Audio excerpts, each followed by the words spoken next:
Hello আমার প্রিয় বন্ধুরা তোমরা সকলে কেমন আছো? বন্ধুরা তোমাদের জন্য নতুন একটি মজার গল্প নিয়ে চলে আসলাম। বন্ধুরা গল্পটি না টেনে শেষ পর্যন্ত দেখলে আপনাদের দাঁড়িয়ে যাবে, আপনার পাইপ দিয়ে পানি পড়বে এবং আপনি হাতের কাজ করতে বাধ্য হবেন। চলুন বন্ধুরা গল্পটি শুরু করি। কিছু কথার পিঠে কথা, তুমি ছুঁয়ে দিলে মুখরতা, হাসি বিনিময়ে চোখে চোখে, মনে মনে রয় ব্যাকুলতা। আমায় ডেকো একা বিকেলে, কখনো কোনো ব্যথা পেলে, আমায় রেখো প্রিয় প্রহরে, যখনই মন কেমন করে কোনো এক রূপকার জগতে। তুমি তো এসেছ আমারই হতে, কোনো এক রূপকার জগতে, তুমি তো এসেছ আমারই হতে। ফাটিয়ে দিয়েছিস তোরা, জাস্ট ওয়াও। সিমরানের কথায় আফরিদ হাসল, সে অতটাও ভালো গায় না। আরিমার জন্য এখানে গাইতে হলো। আফরিদ বন্ধুম হলেও গান গাইতে লজ্জা পায়, এ নিয়ে অবশ্য তারা অনেক মজা করে। আমার কাছে একটা বুদ্ধি আছে।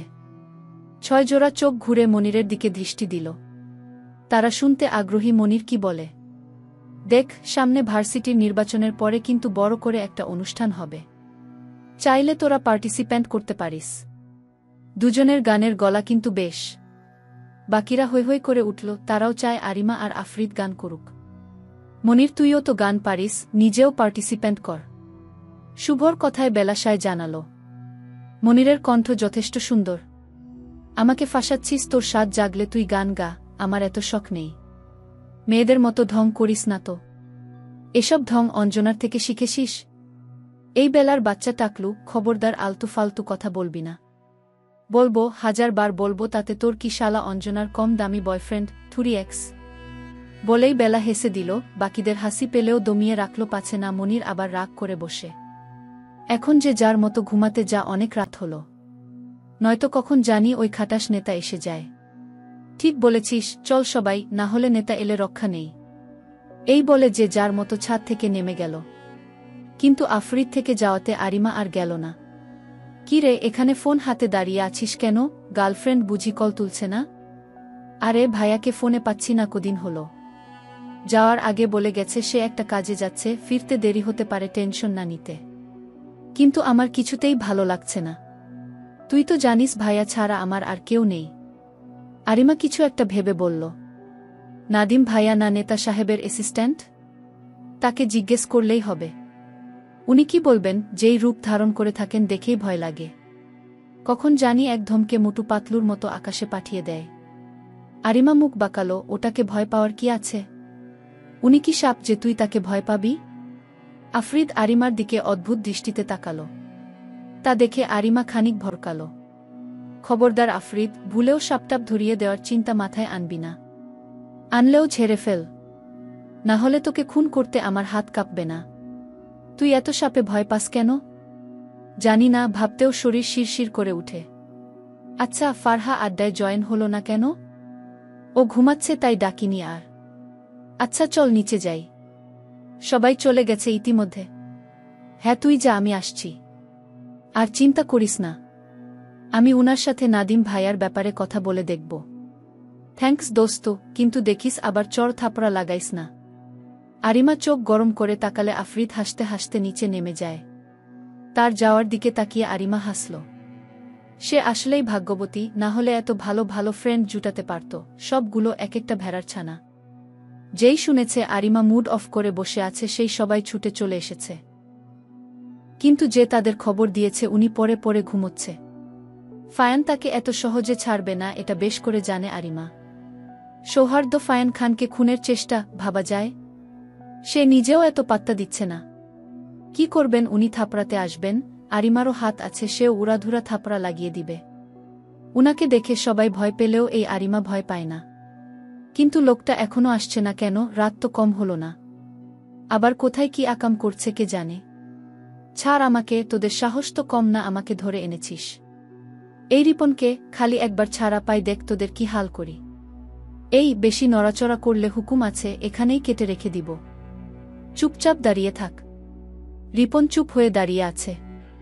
তাড়াহুড়ো করলে চলবে না, যা করার ভেবে চিন্তে করতে হবে। যতই ভেবে চিন্তে কাজ করিস না কেন, সৌহার্দ্য ফায়ান খানের সামনে মাথা নিচু করতেই হবে। হঠাৎ করে পুরুষালী ভরাট কণ্ঠের আওয়াজে রিপন হালকা করে কেঁপে উঠল, স্বয়ং মৃত্যু তার সামনে দাঁড়িয়ে আছে। আচ্ছা, ফায়ান কি আজ তাকে মেরে ফেলবে? মারতেও পারে যেই কাজটা সে করেছে। ফায়ানের ডান হাতকে ছুরি দ্বারা ক্ষতবিক্ষত করেছে সে। ভাবতেই ঢোক গিল রিপন। কথা বলছিস না কেন? খুব শখ না আমার পতন দেখার? রিপন একবার ফায়ানকে পরখ করে নিল। ঢিলেঢালা একটা টি-শার্ট গায়ে জড়ানো, মাথার চুল এলোমেলো। ডান হাতে থাকা সিগারেট নিজের বাদামি রঙের ঠোঁটজোড়ার ভাঁজে চেপে ধরল ফায়ান। সিগারেট হয়তো বলছে, তোর মতো সুন্দর সুদর্শন পুরুষকে সিগারেট খাওয়া মানায় না। তুই বরং জলদি জলদি বিয়ে করে বুকে নিয়মিত চুমু খা, সেটাই ভালো হবে। ফায়ান সিগারেটে শেষ টান দিয়ে সেটা মাটিতে ছুঁড়ে মারল। তারপর পা দিয়ে পিষিয়ে রাস্তার মাঝে মুহূর্তেই সিগারেটটার লাশ বানিয়ে ফেলল। রিপন সেদিকে তাকিয়ে ঢোক গিলল, মনে হচ্ছে তাকে এভাবেই ফায়ান তার পায়ের তলায় পিষবে। পুরাই একটা মাফিয়া লুক নিয়ে রিপনের দিকে তাকালো ফায়ান। তারপর শান্ত কণ্ঠে বলল, সিগারেট যেভাবে মানুষ পায়ের তলায় পিষে না, ঠিক সেভাবেই তোকে আমার পায়ের তলায় পিষব। রিপন প্রচণ্ড ভয় পেল। সে কি করবে? তার হাতে কিছুই নেই। রায়হান শেখের কথায় সে উঠছে আর বসছে। নিজের মাঝে সাহস সঞ্চার করে রিপন বলল, দেখ ফায়ান, তুই হলি একজন নেতা, সেভাবেই থাক না। কেন আবার ভিপি হওয়ার জন্য উঠে পড়ে লেগেছিস? ভালো ছেলের মতো বাড়ি চলে যা। রিপনের এহেন কথায় রিফাত আর তার পাশে থাকা গার্ড নিজেদের মুখ চাওয়াচাওয়ি করল। তারপর কিছু পড়ে যাওয়ার শব্দে তারা দুজন সামনে দৃষ্টি দিল। ফায়ান রিপনকে লাথি মেরে ফেলে দিয়েছে। বেচারা রিপন একটা লাথি খেয়েই মাটিতে শুয়ে কাতরাচ্ছে। আরেকবার তুই ডাকলে তোর জিভ ছিঁড়ে ফেলব। তুই শব্দটা আমি ঘৃণা করি। Mind it. রিপন নিজেকে সামলিয়ে আবার বলে উঠল, পারবে তো খালি গুন্ডামো করতে, আমাকে এখানে মেরে রেখে যাবে, রাতের অন্ধকারে কেউ টেরি পাবে না। তারপর ভিপি হবে তুমি বুঝি না ভেবেছ? আসলে রিপন নিজেকে বাঁচাতে চাচ্ছে। না জানি ফায়ান আজকে তাকে কয় পিস করে। কিন্তু তাকে ফায়ান সম্পূর্ণভাবে চমকে দিয়ে বলে উঠল, আচ্ছা যা, তোকে একটা চান্স দিলাম। নির্বাচন সুস্থভাবে হবে। যদি দেখি কোনো রিপোর্ট আসছে আমার কাছে, দেন তোর বডি ঠিকই থাকবে, কিন্তু মাথাটা তার জায়গা পরিবর্তন করবে। হ্যাঁ অবশ্যই। আমি তাহলে এখন আসি। আরে রে, এত তারা কিসের? সৌহার্দ্য ফায়ান খানের সাথে পাঙ্গা নিয়েছিস, একটু তো সাহস রাখ মনে। শোনো, যদি আমি উইনার হই তাহলে আমি যা বলবো তুই তা করবি। আর যদি তুই বিজয়ী হোস, আমার সব কথা তুমি মানবে, এটাই তো? ইয়েস। আর হ্যাঁ, তুমি না আপনি করে ডাকবি। আমি একবার ওয়ার্নিং দেই, বারবার না। রিপন ফায়ানের দিকে এক পলক তাকিয়ে দৌড়ে সেখান থেকে চলে এলো। রিপন যেতেই রিফাত ব্যথাতুর কণ্ঠে শুধালো, কি করলেন ভাই এটা? কত কষ্ট করে শালাকে ধরে এনেছিলাম। আমার সামনে মুখের ভাষা ঠিক রাখবে, না হলে যদি আমি শুরু করি সুইসাইড করেও কুল পাবে না। রিফাত একটু দমে গেল, পরক্ষণে আবার বলে উঠল, ভাই ও নাদিমকে খুন করতে চেয়েছিল। আমি যা জানি তোমরা তা জানো না। সো চুপ থাকাটাই বেটার অপশন তোমাদের জন্য, না হলে মুখ সেলাই করতে সময় নিব না। রিফাত ঠোঁটে আঙুল রেখে চুপ হয়ে গেল। কখন জানি কি বলে ফেলে আর রাম ধুলাই খায়। আচ্ছা আপু, জিসান ভাইয়া ভাবি আর দিয়াজকে নিয়ে কবে আসবে? চাচারাও আসে না কতদিন হলো। তাদের কথা ভাবিস না তো? জানিস তো ওখানকার ব্যবসা সামলাতে তারা হিমশিম খায়। এখানে ভাইকে সব বুঝিয়ে দেওয়া হয়েছিল, কিন্তু তিনি তো রাজনীতি নিয়ে মেতে আছেন। কিন্তু সাহিত্য ভাই তো সব দেখছে। হ্যাঁ, সাথে ম্যানেজার আছে। আচ্ছা আপু, তোমার কি মনে হয় উনি কি জিতবেন? রামিসা ভ্রু কুঁচকে তাকালো। উনি তাকে? তোমার ভাই? কোন ভাই? নেতা সাহেব। নেতা সাহেব তোর কি হয়? দুশ্মন। রামিসা হাসল, তারপর বলল, তুই দেখে নিস ভাইয়াই জিতবে। হুহ, তাতে আমার কি?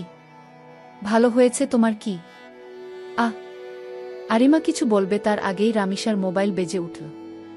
রামিসা একবার ফোনের দিকে তাকিয়ে চোখ বড় বড় করে ফেল। কি হলো, দুলাভাই কল দিয়েছে নাকি? ধুর, ভাইয়া কল দিয়েছে। উনি কেন এত রাতে কল দিবেন? রামিসা যেই কল ধরতে যাবে আরিমা তাকে আটকে দিল, তারপর বলল, তুমি কি গাধা? প্রথমবার যদি ধরে ফেলো উনি বুঝে যাবেন যে তুমি ঘুমাওনি, জেগে আছো। পরে সুযোগ বুঝে বকা দিতে ভুলবেন না। রামিসা এত কিছু ভাবেইনি, এদিকে ফায়ান কল দিয়েই যাচ্ছে। চতুর্থবারের সময় রামিসা রিসিভ করে ঘুম ঘুম কণ্ঠে বলল, হ্যাঁ ভাইয়া। কখন থেকে কল দিচ্ছি, কি করিস? ফোনের শব্দ কানে যায় না? আমি 5 সেকেন্ডের মাঝে নিচে এসে দরজা খুলবি। রামিসা খানিক অবাক হল।